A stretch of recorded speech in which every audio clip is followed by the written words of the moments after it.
അവന്മാരെ ഹോസ്പിറ്റലിൽ കൊണ്ടുപോകാൻ നല്ല ചെലവാകും. കയ്യിലിരിപ്പുണ്ടെങ്കിൽ കുറച്ച് കാശ് താ. ചോദ്യം കേട്ടതും ഒരു നിമിഷം അമ്പരന്ന് പോയി. പിന്നെ ഒന്ന് പൊട്ടിച്ചിരിക്കാനാണ് തോന്നിയത്. എന്നോടൊക്കെ വന്ന് കാശ് കടം ചോദിക്കാൻ മാത്രം ഗതികെട്ടവനും ഈ ലോകത്തുണ്ടല്ലോ എന്നോർത്ത്. എന്റെ കയ്യിൽ കാശൊന്നുമില്ല. ഞാൻ പാവപ്പെട്ട വീട്ടിലേതാണ്. അത്യാവശ്യം ഉണ്ടായിട്ടാ. കാശില്ലെങ്കിൽ വേണ്ട. തന്റെ കഴുത്തിൽ കിടക്കുന്ന മാലയായാലും മതി. ഞാൻ പണയം വെച്ചോളാം. ഒരാഴ്ച കൊണ്ട് തിരിച്ചു തരാം. അരപ്പവൻ പോലുമില്ലാത്ത ഏതു നേരവും പൊട്ടിപ്പോകാവുന്ന നൂല് പോലത്തെ ഈ മാലയാണ് ഞങ്ങളുടെ വീട്ടിലെ അവശേഷിക്കുന്ന ഏക സ്വർണ്ണാഭരണം. കോളേജിൽ വരേണ്ടത് കൊണ്ട് മാത്രമാണ് നിധി പോലെ സൂക്ഷിക്കുന്നതാണെങ്കിലും അമ്മയത് അണിയാൻ സമ്മതിക്കുന്നത്. ഇത് ഇയാൾക്ക് എന്ത് വിശ്വാസത്തിലാണ് കൊടുക്കുന്നത്? പറ്റില്ല എന്ന് പറയാനാണ് ഉദ്ദേശിച്ചത്. പെട്ടെന്നതാ എനിക്കതിനെ ഹോസ്പിറ്റലിൽ കൊണ്ടുപോകണം. ഒരു ആജ്ഞ പോലെ ആ ശബ്ദം കേട്ടതും യാന്ത്രികമായി ഞാൻ എൻ്റെ മാല ഊരിക്കൊടുത്തു. മാല കയ്യിൽ കെട്ടിയതും എന്റെ മുഖത്ത് പോലും നോക്കാതെ ആള് അവന്മാരെ കൂട്ടി സ്ഥലം വിട്ടു. വൈകിട്ട് വീട്ടിലേക്ക് കയറി ചെല്ലുമ്പോൾ അമ്മയോട് എന്ത് മറുപടി പറയും എന്നോർത്തതും പേടികൊണ്ട് ഞാൻ ചത്തുപോകുമെന്ന് തോന്നി. മാല കഴുത്തിലില്ലാതെ ഒരാഴ്ച എങ്ങനെ തള്ളി നീക്കും എന്നറിയില്ല. ഒഴിഞ്ഞുകിടക്കുന്ന കഴുത്ത് അമ്മയേക്കാൾ മുന്നേ അല്ലുക്കുട്ടി കണ്ടുപിടിച്ചിരുന്നു. മാല എവിടെയെന്ന ചോദ്യത്തിന് ഉത്തരമില്ലാതെ താഴോട്ട് നോക്കി നിൽക്കുന്നത് കണ്ടതും അത് എവിടെയോ കളഞ്ഞുപോയി എന്നാണ് എല്ലാവർക്കും മനസ്സിലായത്. തൽക്കാലം തിരുത്താൻ പോയില്ല. ആഴ്ചകൾ കഴിഞ്ഞ് മാസങ്ങളായിട്ടും എന്റെ മാലയോ മാല കടം വാങ്ങിച്ച ആളിനെയോ എനിക്ക് കണ്ടുകിട്ടിയില്ല. അർജുൻ ചേട്ടനെ അന്വേഷിച്ച് അയാളുടെ ക്ലാസ്സിലും യൂണിയൻ റൂമിലും ഹോസ്റ്റലിലും ഒക്കെ അന്വേഷിച്ച് നടന്നു. അയാൾ എന്നിൽ നിന്നും മനഃപൂർവ്വം മുങ്ങി നടക്കുന്നതാണോ എന്ന് വരെ തോന്നിപ്പോയി. അർജുനെ കണ്ടില്ലട്ടോ അമൂല്യ. എന്നെ കാണുന്നതും അയാളുടെ കൂട്ടുകാർ ഇങ്ങോട്ട് പറഞ്ഞു തുടങ്ങി. ഒടുവിൽ ഏകദേശം 2 മാസമായതും പെട്ടെന്നൊരു ദിവസം ആള് എന്റെ മുന്നിൽ പ്രത്യക്ഷപ്പെട്ടു. കണ്ടപാടെ ഒരു പണപ്പൊതി കയ്യിലേക്ക് വച്ചു തന്നു. തന്റെ മാല തിരിച്ചെടുക്കേണ്ട ദിവസമൊക്കെ കഴിഞ്ഞുപോയി. അതിന് കിട്ടാൻ പ്രയാസമാണ്. ഇത് അതിലേറെ തുകയുണ്ട്. പരിഹാരമായി കയ്യിൽ വച്ചു. എനിക്ക് നിങ്ങളുടെ പണം ഒന്നും വേണ്ട. എനിക്ക് എന്റെ മാല തിരിച്ചു തന്നാൽ മതി. കാര്യം പറഞ്ഞാൽ എനിക്ക് മനസ്സിലാവില്ലേ? ചുമ്മാ ഷോ കാണിക്കാതെ പണം കൊണ്ട് പോകാൻ നോക്ക്. ഈ പണം എങ്ങാനും യൂണിയൻ ഓഫീസിലുള്ള ഏതെങ്കിലും ഒരുത്തം കണ്ടാൽ ആ നിമിഷം കൈയോടെ കൊണ്ടുപോകും. ഇതൊപ്പിക്കാൻ ഞാൻ പെട്ട പാട് എനിക്കേ അറിയാവൂ. അതും പറഞ്ഞ് അയാൾ ദൂരേക്ക് ഓടിപ്പോയി. വീട്ടിലെത്തി എണ്ണി നോക്കിയതും മാലയുടെ വിലയേക്കാൾ 3-4 ഇരട്ടി തുക കാണും. ഇതെനിക്ക് വേണ്ട എന്ന് മനസ്സിൽ കരുതിയെങ്കിലും ഓർക്കാപ്പുറത്ത് വന്ന പല പ്രാരാബ്ദങ്ങൾക്കും ഉത്തരമായി ആ പണം ചെലവഴിച്ചുപോയി. ആ സംഭവത്തിൽ പിന്നെ പല ഇടങ്ങളിലും അയാളെ കണ്ടെങ്കിലും പരസ്പരം ഒന്നും സംസാരിച്ചില്ല. എങ്കിലും ഏത് ആൾക്കൂട്ടത്തിലും ഒരു നിമിഷം ഞങ്ങളുടെ കണ്ണുകൾ തമ്മിൽ കൊരുത്തിരുന്നു. ഒരു ദിവസം ആള് പ്ലേസ്മെന്റ് സെല്ലിൽ നിന്നും ഇറങ്ങി വരുന്നത് കണ്ടു. വേഷവിധാനത്തിലും പതിവിലും കൂടുതൽ മാന്യത ഉണ്ടെന്ന് തോന്നി. എന്നെ കണ്ട് ആ ചുണ്ടിലൊരു പുഞ്ചിരി വിടർന്നതും അടുത്തേക്ക് ചെന്നു. ചേട്ടന് ഇന്റർവ്യൂ ഉണ്ടായിരുന്നു? ഞാൻ ചാടി കയറി ചോദിച്ചു. അത് ചോദിക്കുമ്പോൾ അയാൾക്കൊരു ജോലി കിട്ടിക്കാണണമെന്ന് എൻ്റെ ഉള്ളിൽ വല്ലാതെ ആഗ്രഹിച്ചിരുന്നു എന്ന് തോന്നി. ഓ, ഇന്റർവ്യൂ പുല്ല്. ഒരുത്തന്റെ കീഴിലിരുന്ന് പണിയെടുക്കുന്നതൊന്നും നമുക്ക് ശരിയാവില്ല. നാളത്തെ തെരുവ് നാടകത്തിന് റിഹേഴ്സൽ പൂർത്തിയായിട്ടില്ല. ഇത്തിരി തിരക്കുണ്ട്. പോട്ടെ, നാടകം കാണാൻ വരണേ. അതും പറഞ്ഞുകൊണ്ട് അലസമായി നടന്നു പോകുന്ന ആളെ നോക്കിയതും ഉള്ളിൽ എപ്പോഴോ മുട്ടിട്ട എൻ്റെ ചിന്തകൾക്ക് കടിഞ്ഞാനിട്ടു. അന്ന് കാശ് കടം ചോദിച്ചപ്പോഴും സാധാരണക്കാരനായി നടക്കുന്നത് കണ്ടപ്പോഴും എവിടെയോ അയാൾ എനിക്ക് സമാനനാണെന്ന് തോന്നിയിരുന്നു. പക്ഷേ ലക്ഷ്യബോധമില്ലാത്ത ഇയാളൊരു തെറ്റാണെന്നും വീട്ടുകാരെ കുറിച്ച് ഓർക്കുമ്പോൾ ഇയാളിൽ നിന്നും അകലം പാലിക്കണമെന്നും മനസ്സെന്നെ തിരുത്തിക്കൊണ്ടിരുന്നു. പിറ്റേ ദിവസം ക്ലാസ് കഴിഞ്ഞ് എല്ലാവരും അയാളുടെ തെരുവ് നാടകം കാണാൻ പോയതും ഞാൻ പതിവ് പോലെ ട്യൂഷൻ എടുക്കുന്ന വീടുകളിലേക്ക് ഓടി. ചേട്ടന്റെ ബാച്ച് പാസ് ഔട്ടായി പോകുമ്പോഴും ജോലി കിട്ടിയവരുടെ കൂട്ടത്തിൽ അർജുൻ എന്ന പേരുണ്ടോ എന്ന് വെറുതെ തിരഞ്ഞു നോക്കിയിരുന്നു. അവരുടെ കൂട്ടത്തിലുള്ളവർ പോയി കഴിഞ്ഞിട്ടും ഒരു ദിവസം ആള് കോളേജിൽ ചുറ്റിക്കറങ്ങുന്നത് കണ്ടിരുന്നു. സപ്ലികൾ കുറെ എഴുതിയെടുക്കാൻ കാണും. ദൂരെ നിന്നും ആളിനെ നോക്കി ചിരിക്കുമ്പോൾ കൂട്ടുകാരിൽ ആരോ പറയുന്നത് കേട്ടു. ഒന്നുപോയി സംസാരിക്കാൻ മനസ്സ് വെമ്പിയിട്ടും പിടികൊടുത്തില്ല. അയാളിൽ നിന്നും തിരിഞ്ഞു നടക്കുമ്പോൾ ഉള്ളിലൊരു കല്ലെടുത്ത് വച്ചതുപോലെ കനം തോന്നിയിരുന്നു. പിന്നീട് പലപ്പോഴും സപ്ലി എക്സാം നടക്കുമ്പോൾ പരീക്ഷാ ഹാളിന്റെ വരാന്തയിലൂടെ ജനൽപ്പാടുകളിലൂടെ ഒരു മുഖം തേടിക്കൊണ്ട് നഷ്ടബോധത്തോടെ ഞാൻ നടക്കുമായിരുന്നു.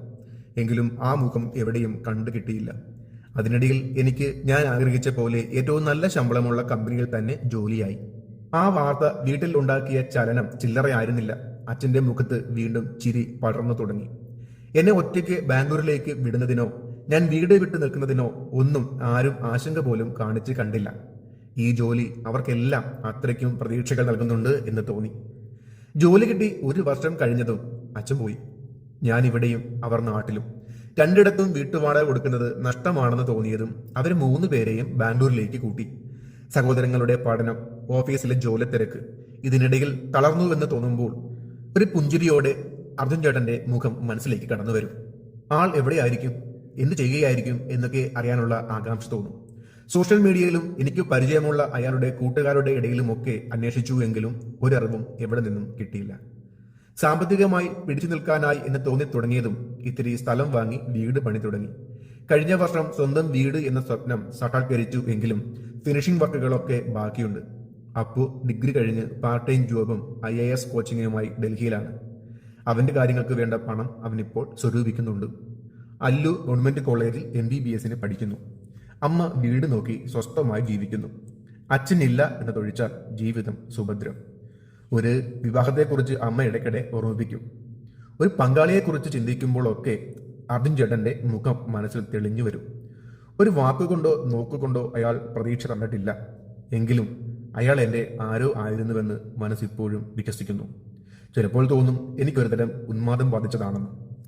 ഇന്നിപ്പോൾ ജീവിതം കൈക്കുമ്പിളിൽ ഒതുങ്ങിത്തുടങ്ങിയതും അയാളോട് മനസ്സു തുറന്ന് സംസാരിക്കാതിരുന്നതിൽ വല്ലാത്ത കുറ്റബോധം തോന്നിത്തുടങ്ങിയിരിക്കുന്നു. രവീന്ദ്രൻ സാറിൽ നിന്നും ഇങ്ങനെ ഒരു നീക്കം ഒരിക്കലും പ്രതീക്ഷിതല്ല. അദ്ദേഹം കാണിച്ചത് വലിയ മനസ്സാണ്. സ്വപ്നത്തിൽ പോലും ഇങ്ങനെയൊന്ന് എനിക്കോ എൻ്റെ കുടുംബത്തിനോ ആഗ്രഹിക്കാൻ അർഹതയില്ല. ഇക്കാര്യം കേട്ടാൽ ഏറ്റവും കൂടുതൽ സന്തോഷിക്കുന്നത് അമ്മയായിരിക്കും. പക്ഷേ ഞാൻ ഒരിക്കലും ഇത് ആഗ്രഹിക്കുന്നില്ല. എന്തുകൊണ്ട് എന്ന് ചോദിച്ചാൽ പറയാൻ ഉത്തരവും കൈവശവുമില്ല. ഓരോ പടികളായി എന്നെ വളർത്തിയെടുക്കുമ്പോഴും ഇങ്ങനെയൊരു ഉദ്ദേശമുണ്ടായിരുന്നുവെന്ന് രവീന്ദ്രൻ സാർ തുറന്നു പറഞ്ഞിട്ടുണ്ട്. അതിനർത്ഥം സാർ പ്രതീക്ഷിച്ച ഉത്തരമല്ല ഞാൻ നൽകുന്നത് എങ്കിൽ വളർത്തിയതുപോലെ തളർത്താനും സാറിന് പറ്റും എന്നല്ലേ. എന്തിന്റെ പേരിലായാലും സാറിന്റെ മകനെ വിവാഹം ചെയ്യാൻ ഒരുക്കമല്ല എന്ന് അദ്ദേഹത്തിന്റെ മുഖത്ത് നോക്കി പറയുന്നത് നന്ദികളല്ലേ. കയ്യെത്തി പിടിച്ചു എന്ന് കരുതുന്ന ജീവിതം കൈവിട്ടു പോകുകയാണോ? എന്തിനെന്നറിയാതെ പൊട്ടിക്കരയാൻ തോന്നി. രവീന്ദ്രൻ സാറിന്റെ മുഖത്ത് നോക്കി നിഷേധപൂർവമായ ഒരു ഉത്തരം നൽകാൻ എന്നെ കൊണ്ട് പറ്റില്ല എന്ന് തോന്നി. ഓഫീസിൽ നിന്നും നേരത്തെ ഇറങ്ങി അമ്മയുടെ മടിയിൽ തല ചായ്ച്ചു കിടന്നു. എന്നെ കണ്ട നിമിഷം മുതൽ സങ്കടത്തിന്റെ കാരണം ചോദിച്ചു കൊണ്ടിരുന്നു അമ്മ. രവീന്ദ്രൻ സാർ പറഞ്ഞ കാര്യം അവതരിപ്പിച്ചു. അമ്മയുടെ മുഖത്ത് അത്ര സന്തോഷമൊന്നും കണ്ടില്ല. നിന്റെ ജീവിതമാണ്, തീരുമാനങ്ങളും നിന്റേതാണ്. കുടുംബത്തിനു വേണ്ടി ആവശ്യത്തിലധികം നീ ഇപ്പോൾ തന്നെ ചെയ്ത് കഴിഞ്ഞു. അതുകൊണ്ട് മൂത്ത കുട്ടിയാണെന്ന് കരുതി നിന്റെ തീരുമാനങ്ങളിലൊന്നും ഞങ്ങൾ ആരും ഒരു ബാധ്യതയായി വരാൻ പാടില്ല. മനസ്സിലെ ഇഷ്ടങ്ങൾക്കനുസരിച്ച് ജീവിച്ചാലേ ജീവിതത്തിന് നിറവും ഗന്ധവും ഉന്മേഷവും ഒക്കെ കാണും. നിന്റെ ഇഷ്ടങ്ങൾക്കൊപ്പം ഞങ്ങളുണ്ട്. അന്ന് രാത്രി വീണ്ടും ഉറക്കം തേടി വന്നില്ല. രാവിലെ ഓഫീസിലെത്തി രവീന്ദ്രൻ സാറിന്റെ ക്യാബിനിലേക്ക് നടക്കുമ്പോഴും തീരുമാനങ്ങൾ ഒന്നും കണ്ടുപിടിക്കാനാവാതെ മനസ്സ് ശൂന്യമായിരുന്നു. സാറിനോട് ഗുഡ് മോർണിംഗ് പറഞ്ഞ് ആദ്യം തന്നെ കഴിഞ്ഞ മാസത്തെ മന്ത്ലി റിപ്പോർട്ട് കയ്യിലേക്ക് വച്ചു കൊടുത്തു. സാർ അതൊന്ന് തുറന്നു പോലും നോക്കാതെ ഞാൻ നേരിടാൻ ഏറ്റവും ഭയക്കുന്ന ആ ചോദ്യത്തിലേക്ക് എത്തി. അമ്മു, എന്തായി ഇന്നലെ ഞാൻ പറഞ്ഞ കല്യാണക്കാര്യം? അത് സാർ, വിരോധം തോന്നില്ലെങ്കിൽ ഞാൻ ഈ കാര്യത്തിൽ എൻ്റെ അഭിപ്രായം സാറിനോട് തുറന്നു പറഞ്ഞോട്ടെ. സാറിൻ്റെ മകന് കുറച്ചുകൂടി നല്ലൊരാളെ നമുക്ക് നോക്കിക്കൂടെ? സാറിൻ്റെ സ്റ്റാറ്റസിന് ചേരുന്ന തരത്തിലുള്ള കുടുംബത്തിൽ നിന്നും യോഗ്യതയുള്ള ഒരു കുട്ടിയെ ഞാൻ കണ്ടെത്തി തരാം. നിനക്ക് എൻ്റെ മോനെ വിവാഹം ചെയ്യാൻ താല്പര്യമില്ല എന്ന് നേരിട്ട് പറഞ്ഞാൽ പോരെ മോളെ? ഇങ്ങനെ വളഞ്ഞു തിരിയണോ? ആട്ടെ, എന്താ കാരണം? നിനക്ക് ഇപ്പോഴത്തെ കുട്ടികളെ പോലെ അഫെയറും ചുറ്റിക്കളിയും ഒന്നുമില്ല എന്ന് എനിക്ക് നല്ലപോലെ അറിയാം. അതുമല്ല, പ്രണയത്തിലുള്ള ഒരാളുടെ ശരീരഭാഷ എനിക്ക് കണ്ടാൽ അറിയാം. സത്യത്തിൽ എന്താ നിന്റെ പ്രശ്നം? പ്രണയമെന്നൊന്നും പേരിട്ട് വിളിക്കാനാവില്ല. എങ്കിലും കോളേജിൽ വച്ച് എനിക്ക് ഇഷ്ടം തോന്നിയ ഒരാളുണ്ട്. പ്രായത്തിൻ്റെ ചോരത്തിളപ്പും ആദർശങ്ങളും കൈമുതലായിട്ടുണ്ട് എന്നല്ലാതെ യാതൊരു പ്രത്യേകതകളും അവകാശപ്പെടാനില്ലാത്ത ഒരു സാധാരണ ചെറുപ്പക്കാരൻ. അയാൾക്ക് പക്ഷേ എന്നോടങ്ങനെ മൃദുലമായ വികാരങ്ങളൊന്നും ഉണ്ടായിരുന്നില്ല. അന്നത്തെ എൻ്റെ പ്രാരാബ്ദങ്ങൾക്കിടയിൽ ഞാൻ അയാളെ അവഗണിച്ചിട്ടേ ഉള്ളൂ. എങ്കിലും ഇപ്പോൾ കാലം മുന്നോട്ട് പോയപ്പോൾ അയാളെ തേടി പിടിച്ച് എനിക്ക് തോന്നിയിരുന്ന ഇഷ്ടം അറിയിക്കണം എന്ന് കരുതുന്നു. ഒരു പങ്കാളിയെക്കുറിച്ച് ആലോചിക്കുമ്പോൾ ആദ്യം അയാളാണ് മനസ്സിലേക്ക് കടന്നു വരുന്നത്. മറ്റെന്തിനേക്കാളും നമ്മുടെ മനസ്സ് പറയുന്നല്ലേ സാർ നമ്മൾ കേൾക്കേണ്ടത്. അയാൾക്കെന്നെ ഭാര്യയായി കാണാൻ കഴിയുമെങ്കിൽ അയാളെ വിവാഹം ചെയ്യണം. ചിലപ്പോൾ ഒരുപക്ഷെ അയാൾക്കെന്നെ ഇഷ്ടമല്ലെങ്കിൽ നാളെ മറ്റൊരാളെ വിവാഹം കഴിക്കാൻ ഞാനും പതിയെ തയ്യാറാകും. എങ്കിലും എൻ്റെ ഇഷ്ടം സ്വന്തമാക്കാൻ ഞാനായിട്ട് ശ്രമിച്ചില്ല എന്ന കുറ്റബോധം എന്നിൽ ബാക്കിയുണ്ടാവില്ലല്ലോ. എന്തായാലും മറ്റൊരാളെ മനസ്സിൽ വെച്ചുകൊണ്ട് സാറിൻ്റെ മകനെ വിവാഹം കഴിച്ച് അദ്ദേഹത്തിൻ്റെ ജീവിതം കൂടി ബുദ്ധിമുട്ടിലാക്കാൻ മാത്രം നന്ദികേട് ഞാൻ സാറിനോട് കാണിക്കില്ല. സാറിൻ്റെ മകൻ്റെ കാര്യത്തിനായി നമുക്ക് ഏറ്റവും ഉദിച്ച കുട്ടി എത്രയും പെട്ടെന്ന് കണ്ടെത്താം. എൻ്റെ അഭിപ്രായം തുറന്നു പറയുന്നത് കൊണ്ട് സാർ എന്നോട് കാണിച്ചിരുന്ന കരുതലും പരിഗണനയും ഒന്നും ഒരിക്കലും കുറച്ച് കളയരുത്. സാറും ഈ ഓഫീസും ഇവിടുത്തെ ജോലിയും ഒക്കെ എനിക്ക് അത്രയും പ്രിയപ്പെട്ടതാണ്. അതിലും സത്യസന്ധമായി പറഞ്ഞാൽ ഈ ജോലി കൊണ്ടാണ് ഞാനും എൻ്റെ കുടുംബവും കരകയറി ഇന്നത്തെ നിലയിലായത്. നിന്നെ കേട്ട് കഴിയുമ്പോൾ നിന്റെ ഭാഗത്തും ശരിയുണ്ട്. നമ്മുടെ മനസ്സ് പറയുന്നത് തന്നെയാണ് നമ്മൾ ചെയ്യേണ്ടത്. എല്ലാം നീ ആഗ്രഹിക്കുന്നത് പോലെ തന്നെ നന്നായി വരട്ടെ. പിന്നെ എൻ്റെ മോനെ നീ കല്യാണം കഴിച്ചാലും ഇല്ലെങ്കിലും എൻ്റെ മനസ്സിലെ നിന്റെ സ്ഥാനം എന്നും അങ്ങനെ തന്നെ കാണും. നിന്നെ എനിക്കും ഈ ഓഫീസിനും ആവശ്യമുണ്ടമോ? ഇവിടെ പ്രശ്നം അതല്ല. നിന്റെ പുതിയ ബോസ്, അതായത് നീ വേണ്ടെന്ന് വെച്ച എൻ്റെ മോൻ നിന്നെ കാത്ത് മീറ്റിംഗ് റൂമിൽ ഇരിപ്പുണ്ട്. ഭാവി വധുവിനെ നേരിട്ട് കാണാനുള്ള ആവേശത്തിൽ രാവിലെ തൊട്ട് ഒരുങ്ങിയിറങ്ങിയതാണവൻ. അവനെ കല്യാണം കഴിക്കാൻ നിനക്ക് താല്പര്യമില്ല എന്ന് ഞാൻ തന്നെ അവനെ അറിയിച്ചു കൊള്ളാം. പക്ഷേ അവനുമായിട്ടുള്ള വിവാഹത്തിൽ നിന്നും നീ പിന്മാറാനുള്ള കാരണം നേരിട്ട് പറഞ്ഞ് നീ തന്നെ അവനെ കൺവിൻസ് ചെയ്തേക്ക്. ഇതൊക്കെ കേൾക്കുമ്പോൾ അവന്റെ പ്രതികരണം എന്താവുമെന്ന് എനിക്ക് വലിയ ഊഹമൊന്നുമില്ല. എല്ലാം നീ തന്നെ നേരിട്ട് അനുഭവിച്ചറിഞ്ഞോളൂ. സാറിന്റെ സംസാരം കേട്ടതും ആദ്യം തോന്നിയ ആശ്വാസം പോയി കിട്ടി. അടുത്ത ആഴ്ച മുതൽ സാറിന് പകരം അയാളുടെ മോനുമായിട്ടാണ് ഞാൻ ഇടപെടേണ്ടത്. അയാളെ ചൊടിപ്പിക്കാതിരിക്കാൻ എന്താണ് ഒരു വഴി?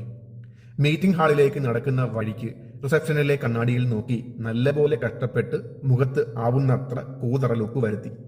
എന്നെ കണ്ടിട്ട് കല്യാണം കഴിക്കാൻ പോയിട്ട് ഒരു ഷേക്ക് ഹാൻഡ് തരാൻ പോലും അയാൾക്ക് തോന്നരുത്. അത് കഴിഞ്ഞ് റിസപ്ഷനിൽ വച്ചിരുന്ന ഫ്ലവർ ബൊക്കെ കയ്യിലെടുത്ത് മുഖത്തൊരു ചിരിയും ഫിറ്റ് ചെയ്ത് അയാളെ പരിചയപ്പെടാനായി ചെന്നു. എന്തൊക്കെ സംഭവിച്ചാലും എനിക്ക് പറയാനുള്ളത് കേൾക്കുമ്പോൾ അയാൾക്ക് എന്നോട് വിരോധമൊന്നും തോന്നില്ലേ എന്ന് പ്രാർത്ഥിച്ചുകൊണ്ടാണ് കയറി ചെന്നത്. മീറ്റിംഗ് ഹാളിന്റെ ഏറ്റവും അറ്റത്തെ കറങ്ങുന്ന കസേരയിലിരുന്ന് ഫോണിൽ സംസാരിക്കുന്ന ആളെ കണ്ടതും ശ്വാസം നിലച്ചു പോയിരുന്നു. ചിരി മായിച്ചു കളഞ്ഞ് കണ്ണുകൾ തിരുമ്മി നോക്കി. അർജുൻ ചേട്ടൻ തന്നെ അല്ലേ അതെന്ന് ഒരിക്കൽ കൂടി ഉറപ്പുവരുത്തി. പതിവ് വേഷമായ മുണ്ടിനും ഷർട്ടിനും പകരം വിലയേറിയ കോട്ടും സ്യൂട്ടും ബ്രാൻഡഡ് വാച്ചും ധരിച്ചു നിൽക്കുന്ന ഒരു പക്ക ബിസിനസ്മാൻ. ഇയാൾ രവീന്ദ്രൻ സാറിന്റെ മകനായിരുന്നു. എന്താടോ, ഓർക്കുന്നുണ്ടോ താൻ എന്നെ? ഉണ്ട് എന്ന അർത്ഥത്തിൽ തലയാട്ടുമ്പോൾ നിരാശയോടെ ഞാൻ എൻ്റെ കയ്യിൽ കരുതിയിരുന്ന ബൊക്കെ അയാൾ കാണാത്ത വിധം പുറകോട്ട് പിടിച്ചു. ഗുഡ്. അപ്പോൾ നമ്മൾ ഒരുമിച്ചാണ് ഇനി അങ്ങോട്ട്, അല്ലേ? അച്ഛൻ അടുത്ത ആഴ്ച മുതൽ ഇവിടെ കാണില്ല. എൻ്റെ കൂടെ കട്ടയ്ക്ക് നിന്നോണം എല്ലാത്തിനും. ഉവ് എന്ന അർത്ഥത്തിൽ മൂളി.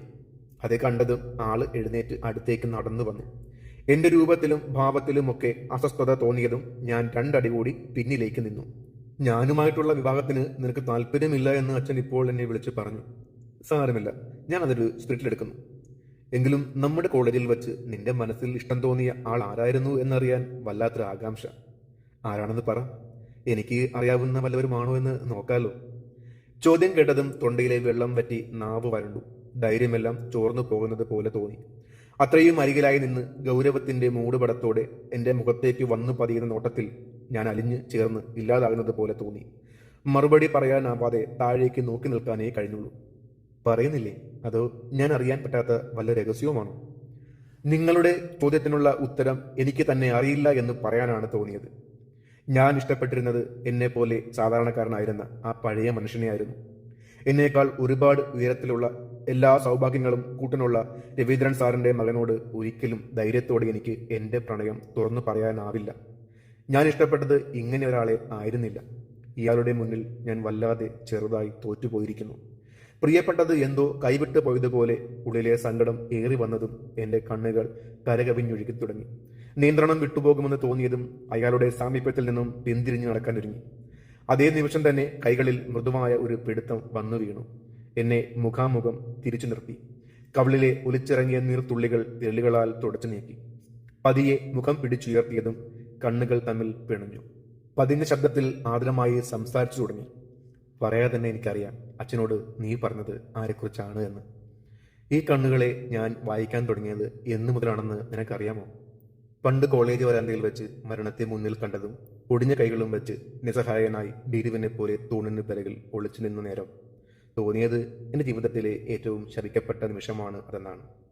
പേര് പോലും അറിയാത്ത ഒരു പെൺകുട്ടിയുടെ പേടിച്ചരണ്ട ഈ കണ്ണുകൾ ആദ്യമായി കൂട്ടിനെത്തിയ ആ നിമിഷത്തോട് ഇന്നെനിക്ക് പ്രണയമാണ്. എനിക്ക് വേണ്ടി അലറി കരയുന്ന നിന്റെ മുഖം ഞാൻ ഓർക്കാത്ത ദിവസങ്ങളില്ല. പലപ്പോഴും നിഴല് പോലെ നിന്റെ പിന്നിലുണ്ടായിരുന്നു ഞാൻ. പലരോടും നിന്നെക്കുറിച്ച് അന്വേഷിച്ചതും നിന്റെ അച്ഛനെ പറ്റിയ അപകടത്തെക്കുറിച്ച് അറിഞ്ഞു. അതോടെ നിന്റെ പ്രാരാബ്ദങ്ങളും പെരുമാറ്റവും എനിക്ക് മനസ്സിലാക്കാൻ കഴിഞ്ഞു. സത്യം പറഞ്ഞാൽ ജീവിതത്തിൽ പണത്തിൻ്റെ ആവശ്യത്തെക്കുറിച്ചും ബുദ്ധിമുട്ടുകളെക്കുറിച്ചുമൊക്കെ ഞാൻ മനസ്സിലാക്കി തുടങ്ങിയത് നിന്നിൽ നിന്നുമാണ്. നിന്നെ പണം തന്ന് സഹായിക്കാൻ വേണ്ടി തന്നെയാണ് നിന്റെ മാല ചോദിച്ചു വാങ്ങിയത്. എങ്കിലും മാല തിരികെ വാങ്ങിക്കാനാണെങ്കിലും നീ കൂട്ടുകാരോടൊക്കെ എന്നെ അന്വേഷിച്ച് നടക്കുന്നത് സത്യം പറഞ്ഞാൽ ഞാൻ ആസ്വദിച്ചിട്ടുണ്ട്. ഇഷ്ടം തുറന്നു പറഞ്ഞ് നിന്റെ പ്രാരാബ്ദങ്ങൾ തുടച്ചു നീക്കാൻ അറിയാഞ്ഞിട്ടല്ല, അതെല്ലാം നീ തന്നെ നിന്റേതായ രീതിയിൽ പരിഹരിക്കണമെന്ന് കരുതിയിട്ടാണ് ദൂരെ മാറി നിന്നത്. നിനക്ക് ബുദ്ധിമുട്ടാവണ്ട എന്ന് കരുതിയാണ് ഇവിടെ ജോയിൻ ചെയ്യാതെ ഹൈ സ്റ്റഡീസ് എന്നും പറഞ്ഞ് ഞാൻ മുങ്ങിയത്. ഇപ്പോൾ എൻ്റെ കൂട്ടുകാരിൽ പലരോടും നീ എന്നെക്കുറിച്ച് അന്വേഷിച്ചു തുടങ്ങിയപ്പോൾ നിന്റെ മനസ്സിൽ ഇപ്പോഴും ഞാൻ ഉണ്ട് എന്ന് മനസ്സിലായി. നിന്റെ മുന്നിലുണ്ടായിരുന്ന തടസ്സങ്ങളെല്ലാം ഒരുവിധം കഴിഞ്ഞ സ്ഥിതിക്ക് ഇനി നമുക്ക് ഒന്നിച്ചൂടെ? അതിപ്പം സാറിനോട് എങ്ങനെയാണ് മാറ്റി പറയുന്നത് എന്ന് ഓർക്കുമ്പോൾ മറുപടി പറയാൻ എനിക്ക് വാക്കുകൾ കിട്ടുന്നുണ്ടായിരുന്നില്ല. അച്ഛനറിയാം, 1 വർഷം മുമ്പ് ഞാൻ തുറന്നു പറഞ്ഞിരുന്നു അച്ഛൻ്റെ പ്രോജക്റ്റ് ഡിവിഷൻ ഹെഡ് എനിക്കും കൂടി പ്രിയപ്പെട്ട ആളാണെന്ന്. അച്ഛൻ ഞാൻ വിചാരിച്ചതിലും കേമനാണ്. ആൾക്ക് സംശയം നിനക്കിവിടെ ജോലി കിട്ടിയത് പോലും എൻ്റെ ഇടപെടൽ കൊണ്ടാണ് എന്നാണ്. അവസാനം തലയിൽ തൊട്ട് സത്യം ചെയ്തിട്ടാണ് അല്ലെന്ന് വിശ്വസിച്ചത്. അച്ഛൻ വഴി നിന്നെക്കൊണ്ട് വിവാഹത്തിന് സമ്മതിപ്പിക്കാമെന്ന് മാത്രമേ ഞങ്ങൾ കരുതിയുള്ളൂ. വിവാഹത്തിനെ നിൽക്കാതെ നിനക്കൊരു പ്രണയമുണ്ടായിരുന്നുവെന്ന് അച്ഛനോട് തുറന്നു പറയുന്നത് അച്ഛൻ പോയിട്ട് ഞാൻ പോലും പ്രതീക്ഷിച്ചില്ല. വല്ലാത്ത സന്തോഷം തോന്നുന്നു എനിക്കിപ്പോൾ. ഇത്രയും ഇഷ്ടമുള്ളിൽ കാത്തു വച്ചിട്ടും കാലങ്ങൾക്ക് ശേഷം എന്നെ നേരിൽ കാണുമ്പോൾ നിനക്ക് എന്നോട് മാത്രമായി പറയാനില്ലേ ഒന്നും? കുസൃതി നിറഞ്ഞ ചിരിയുമായി എൻ്റെ കണ്ണുകളിലേക്ക് നോക്കി നിൽക്കുന്ന കുറുമ്പുള്ള കണ്ണുകളെ നേടാൻ കഴിയില്ല എന്ന് തോന്നിയതും ഇല്ല എന്ന് തലയാട്ടിക്കൊണ്ട് ആ നെഞ്ചിനോട് ഒട്ടിക്കിടക്കുന്ന കറുത്ത കോട്ടിനുള്ളിൽ എൻ്റെ മുഖം ഒളിപ്പിച്ചു വെച്ചുകൊണ്ട് ഹൃദയത്തോട് ചേർന്ന് നിന്നു.